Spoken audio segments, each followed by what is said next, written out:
Nvidia is releasing a whole new series of cards this year. The GPU price crash is here, and AMD just released a GPU we've been talking about for over a year. Welcome everyone to Gamer Meld.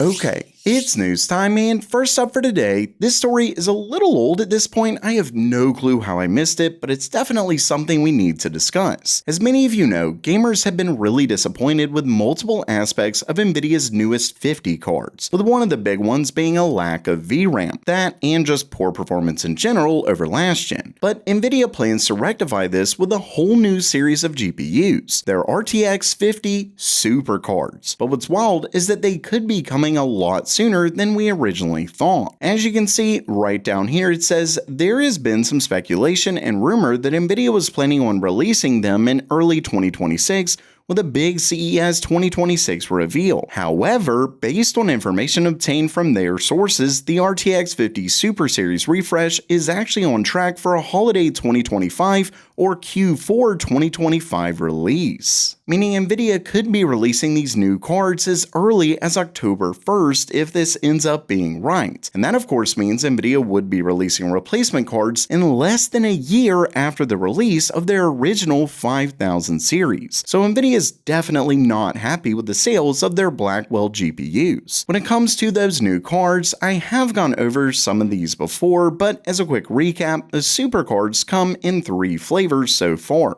the RTX 5080 Super, the RTX 5070 Ti Super, and then the regular RTX 5070 Super. So starting things off with the 5080 Super, you can see that it comes with the same amount of cores as the regular RTX 5080, but it comes with a whopping 24 gigabytes of GDDR7 versus 16. Now, rumors point to all of these having higher clocks when compared to their non-super counterparts, but we don't have those yet. Either way, the TGP is higher for the 5080 Super at 415 watts. Moving over to the 5070 Ti Super, you can see that as well has the same amount of cores at 8,960, but it also comes with 24 gigabytes of GDDR7 versus 16, and it has a higher TGP of 350 watts. Finally is the RTX 5070 Super, and that one actually comes with more cores at 6400 versus 6144, and it also comes with more memory at 18 gigabytes of GDDR7 across a 192-bit bus, and just like the others, it also comes with a higher TGP at 275 watts. Ultimately, these new cards are a fairly nice upgrade over the current gen 5000 series, but obviously it'll all boil down to price. If Nvidia can keep these at the same MSRP as their non-super variants, I'd call that a win, as long as we can actually buy them for that MSRP.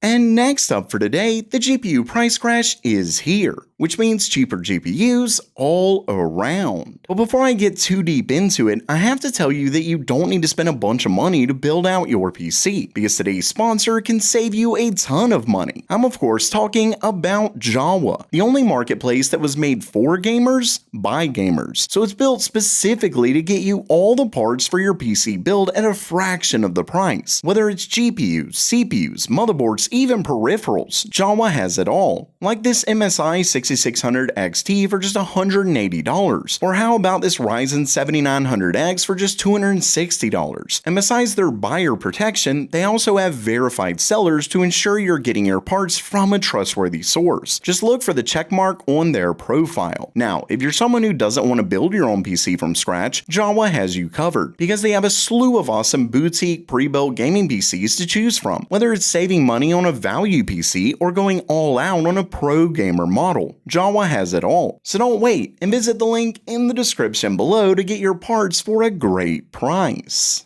Now back to the story. Like I mentioned before, Nvidia's RTX 50 series cards haven't been all that well received. For one, because of the VRAM issue, as well as performance on multiple models relying heavily on multi-frame gen from DLSS 4, they also have the issue of price, especially with AMD's better priced RTX 9000 series, at least when you can find them. Basically, Nvidia likely isn't all that pleased with sales of their Blackwell GPUs. And as further proof of this, Nvidia as well as board partners are reportedly set to slash prices for their RTX 5000 series cards across the board. As you can see right down here, this story originates from the Board Channels forum on ChipHell, which is where a ton of board partners discuss information, so we've gotten a ton of accurate leaks here in the past. Either way, as it states, Nvidia and its board partners are reportedly set to reduce RTX 5000 series GPU prices as early as this month due to quote low terminal sales and quote oversupply. Basically, the market strikes yet again. Just like when there isn't enough supply and too much demand, prices go up. When there's too much supply and or not enough demand, prices go down.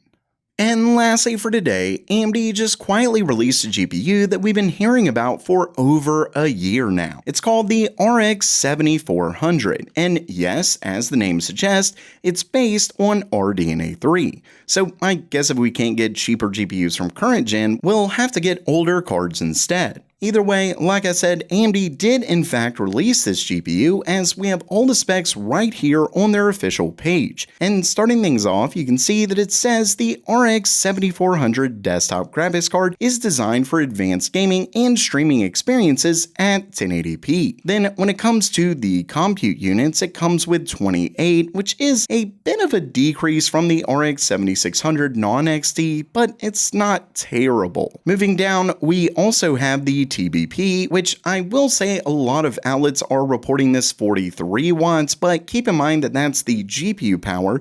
The full TBP is actually 55 watts.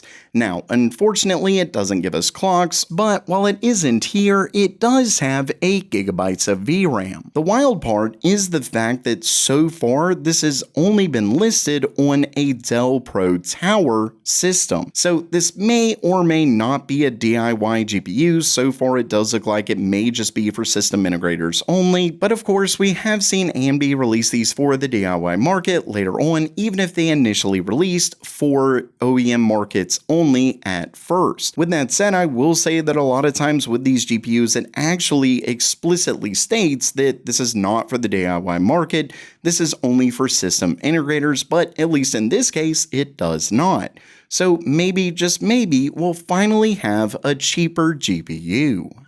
So while that does it for today, are you excited for a cheaper AMD GPU, or are you more ready for lower prices in general? Let me know down in the comments below. And of course, you won't have to wait for great prices with Jawa down in the description below. And as always, have a great day.